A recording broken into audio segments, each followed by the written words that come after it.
ব্যাংককের রাত নিঝুম। আকাশে তারারা যেন নিঃশব্দে একটি গোপন রহস্যের সাক্ষী হয়ে দাঁড়িয়ে আছে। দূরে বিমস্টেক সম্মেলনের আলো ঝিকমিক করছে, কিন্তু শহরের একটি অন্ধকার কক্ষে যে খেলা চলছে তা বিশ্ব রাজনীতির মানচিত্র বদলে দিতে পারে।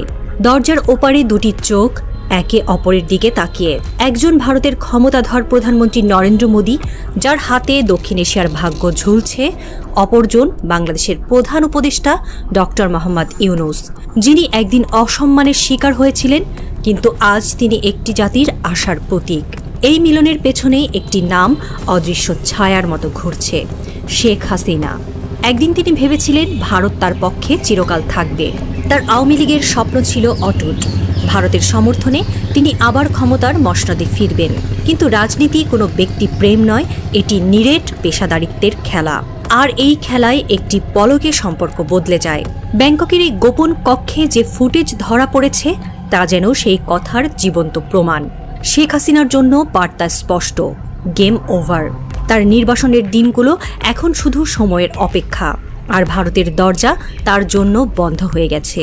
এই রাতে একটি নতুন জোটের জন্ম হচ্ছে, আর পুরনো মিত্রতার সমাধি তৈরি হচ্ছে।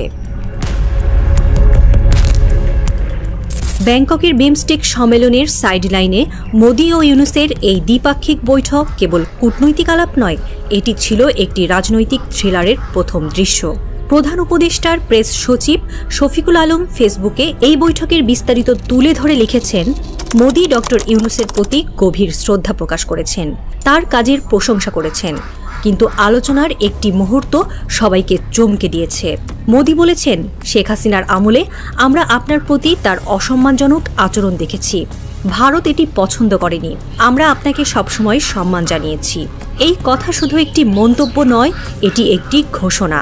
হাসিনা আর আওয়ামী লীগ যে ভেবেছিল ভারত তাদের পক্ষে চিরকাল থাকবে, সেই ভ্রম ভেঙে গেছে। সম্পর্ক বদলে গেল একটি পলকে। এই বৈঠক যেন সেই কথার জীবন্ত প্রমাণ। মোদি স্পষ্ট করে দিয়েছেন, ভারতের সম্পর্ক বাংলাদেশের জনগণের সঙ্গে, কোনো একক দল বা ব্যক্তির সঙ্গে নয়। শেখ হাসিনার শাসনামলে ডক্টর ইউনূসের প্রতি যে আচরণ করা হয়েছিল তা বাংলাদেশের রাজনৈতিক ইতিহাসে একটি অন্ধকার দাগ। গ্রামীণ ব্যাংক থেকে তাকে জোর করে সরিয়ে দেওয়া, তার বিরুদ্ধে মিথ্যা মামলা, তার কাজকে হেয় করার চেষ্টা, এসব ছিল হাসিনার ক্ষমতার অহংকার। কিন্তু বৈঠকে যখন ডক্টর ইউনূস এই প্রতারণার কথা তুলে ধরেন, মোদির প্রতিক্রিয়া ছিল তীক্ষ্ণ। শফিকুল আলম লিখেছেন, মোদি হাসিনার আচরণে অসন্তুষ্টি প্রকাশ করেছেন। এমনকি প্রেস সচিবের পোস্টে একটি ভবিষ্যৎবাণীও রয়েছে, হাসিনাকে একদিন ঢাকায় ফিরিয়ে আনা হবে, আমরা একদিন শতাব্দীর সেরা বিচার দেখব। এই কথার পেছনে রয়েছে একটি ইঙ্গিতপূর্ণ স্পষ্ট বার্তা, ভারত আর হাসিনার পাশে নেই। নির্বাচনে থাকা এই নেত্রীর জন্য সময় যেন শেষ হয়ে এসেছে। আওয়ামী লীগের শেখ হাসিনাকে নিয়ে দেখা ক্ষমতার সমস্ত আশা কার্যত ধুলোয় মিশে গেছে। মোদি ইউনূস বৈঠক এবং হাসিনার বিপক্ষে যায় এমন মন্তব্য ভারতের কৌশলে পরিবর্তনের ইঙ্গিত। আন্তর্জাতিক সম্পর্ক বিশ্লেষকরা বলছেন, হাসিনা এখন আর ভারতের জন্য ফলদায়ক নয়। ইউনূস সরকারের সাথে তাল মিলিয়ে সামনের দিকে তারা চলতে চায়। যদি কোনো বোঝাপড়া হয় ভবিষ্যতে, ভারত তাদের স্বার্থে হাসিনাকে ইউনূসের কাছে ফেরত দিয়ে দিলেও অবাক হওয়ার থাকবে না। আন্তর্জাতিক রাজনীতিতে শেষ বলে কিছু নেই। মোদি বৈঠকে বারবার বলেছেন, ভারত বাংলাদেশের জনগণের সঙ্গে সম্পর্ক চায়। এটি একটি কৌশলগত পদক্ষেপ। অতীতে হাসিনার আওয়ামী লীগের সঙ্গে ভারতের ঘনিষ্ঠতা থাকলেও বাংলাদেশের নতুন রাজনৈতিক বাস্তবতায় ভারত তার অবস্থান বদলাচ্ছে। ডক্টর ইউনূসও বলেছেন, আমরা ভারতের সঙ্গে সর্বোত্তম সম্পর্ক চাই, ন্যায়, সমতা আর পারস্পরিক শ্রদ্ধার ভিত্তিতে। এই বৈঠকের মাধ্যমে ভারত যেন ডক্টর ইউনূসের নেতৃত্বকে স্বীকৃতি দিয়েছে। একদিন যিনি হাসিনার রোষের শিকার হয়েছিলেন, আজ তিনি বাংলাদেশের প্রধান উপদেষ্টা হিসেবে বিশ্ব মঞ্চে সম্মান পাচ্ছেন। এটি শুধু তার ব্যক্তিগত জয় নয়, বাংলাদেশের জনগণের জয়।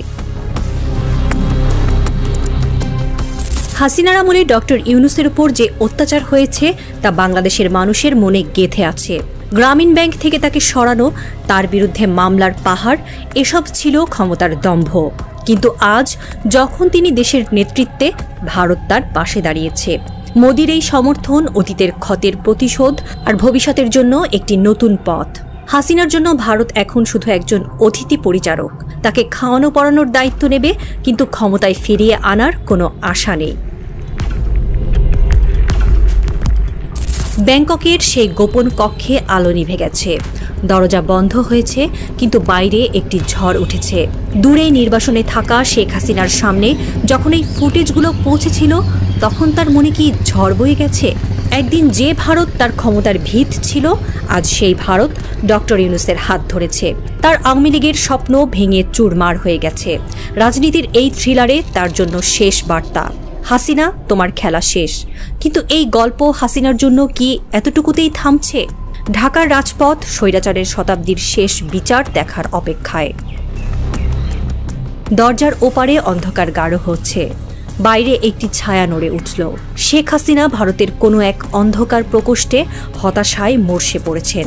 শুধু কি তার প্রধানমন্ত্রিত্বের শেষ অধ্যায় রচিত হয়েছে, নাকি তার ফাঁসি হবে বাংলাদেশের মাটিতে? সময়ের গর্ভে লুকিয়ে আছে উত্তর। কিন্তু একটা কথা স্পষ্ট, বিমস্টেক সম্মেলনের সেই জাদুকরী রাতে স্বৈরাচারের দাসত্বের যুগ শেষ হয়েছে। ভারতের সামনে মেরুদণ্ড শক্ত করে দাঁড়ানো নতুন নেতার যুগ শুরু হয়েছে।